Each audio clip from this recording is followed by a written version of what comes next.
I got a question too, kind of going back to after track and field. Do you have a WNBA career? Like, are we gonna see that? I Like, would Cheryl Miller? love to. I always tell my coach that, especially when things get tough with high jump, I'm like, I'm just going to go back to basketball. But I would, I don't think that door is closed completely. I really don't. I play pickup whenever I can, just not recently because that would be dumb.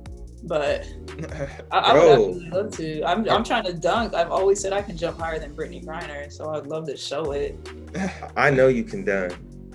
You could be Absolutely. on the USA, on the Olympic team. I know I'm gonna go slide into one of their practices. Like, That'd be Hey, dope. y'all That'd want be to tell me dope. alley? we gotta get you in the. You gotta get this gold medal, then you can get in the celebrity There we NBA go. basketball There we game. go. Ooh, that'd be tight. They need to do Before that. we get off, could I say one thing? Yeah. Yeah, go ahead. Okay.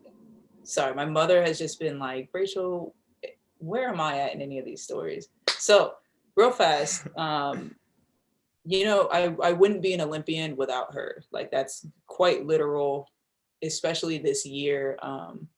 Coming off of the Tucson meet, I wanted to go home. I wanted to go home to California because I was so just homesick and I was just going through a lot.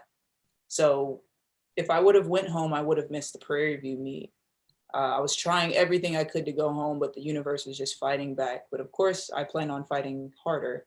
So my mom calls me and she says, Rachel, this is your journey, not ours. We're here to guide you. We're here to support you. But if this is what you want to do, then you need to do it. And we're not going to beg you to do it. So she just had a real heart to heart with me.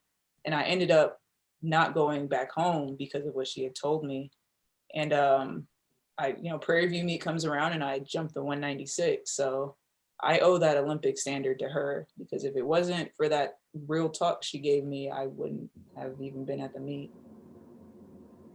And I feel like sometimes too, it's like that one moment of like unconditional love from your parents. Yeah, Like it's able to be displayed in that moment, and like it's just that one thing leads to greater and better things. Like you never know when it's gonna come, but the unconditional love is always there, and that yeah. happened in your moment. That's dope. I'm so glad she had that heart to heart with me. Obviously, I'm glad. But, Yeah, it takes a lot of like pressure off, and oh it yeah, gives you like a lot of confidence going into it, just to know someone believes in you, and just like no matter what happens, it's like, bruh, like it's all yeah, Gucci. Like we got you. We just here for you. exactly, We just here to help. Like that's exactly. all.